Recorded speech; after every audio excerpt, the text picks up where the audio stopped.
Shyamaprasad Mukhopadhyay ৬ July ১৯০১, ২৩ June ১৯৫৩ ছিলেন ২০ শতকের ভারতের এক অন্যতম প্রধান রাজনীতিবিদ, শিক্ষাবিদ এবং ব্যারিস্টার।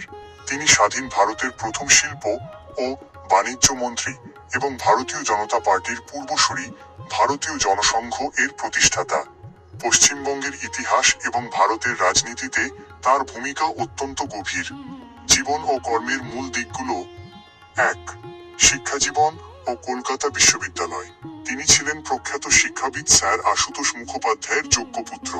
অত্যন্ত মেধাবী শ্যামাপ্রসাদ মাত্র ৩৩ বছর বয়সে কলকাতা বিশ্ববিদ্যালয়ের সর্বকনিষ্ঠ উপাচার্য ভাইস চ্যান্সেলর হিসেবে দায়িত্বভার গ্রহণ করেন। তার সময়কালেই বাংলায় প্রথম ম্যাট্রিকুলেশন পরীক্ষা চালু হয় এবং শিক্ষাক্ষেত্রে বাংলা ভাষার ব্যবহার বৃদ্ধি পায়। ২.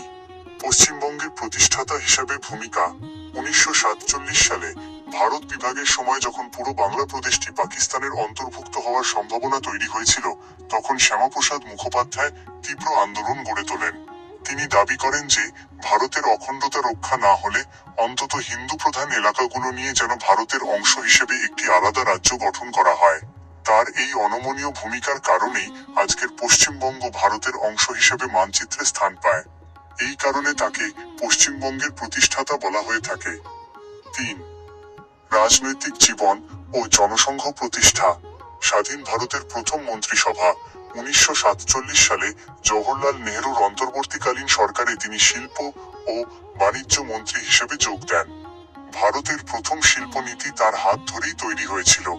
মন্ত্রিসভা থেকে পদত্যাগ: ১৯৫০ সালে পূর্ব পাকিস্তানে হিন্দুদের ওপর হওয়া নির্যাতনের প্রতিবাদে এবং নেহেরু লিয়াকত চুক্তির বিরোধিতা করে তিনি মন্ত্রিসভা থেকে পদত্যাগ করেন।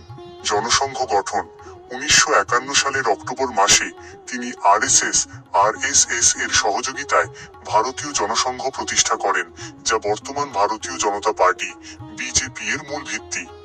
৪. কাশ্মীর আন্দোলন ও জীবনাবসান। শ্যামাপ্রসাদ মুখোপাধ্যায়ের রাজনৈতিক জীবনের সবচেয়ে বড় স্লোগান ছিল এক দেশে দুই বিধান, দুই প্রধান, দুই নিশান চলবে না। তিনি কাশ্মীরে প্রবেশের জন্য বিশেষ পারমিট বা অনুজ্ঞাপত্র প্রথার তীব্র বিরোধী ছিলেন। ১৯৫৩ সালের মে মাসে তিনি কোনো পারমিট ছাড়াই জম্মু কাশ্মীরে প্রবেশ করলে তাকে গ্রেফতার করা হয়।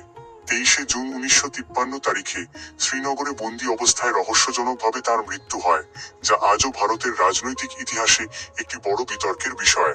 একটি ঐতিহাসিক উক্তি: ভারত বিভাগের সময় সমালোচকদের উত্তরে তিনি বলেছিলেন, আপনারা ভারতকে বিভক্ত করেছেন আর আমি পাকিস্তানকে বিভক্ত করে পশ্চিমবঙ্গ তৈরি করেছি।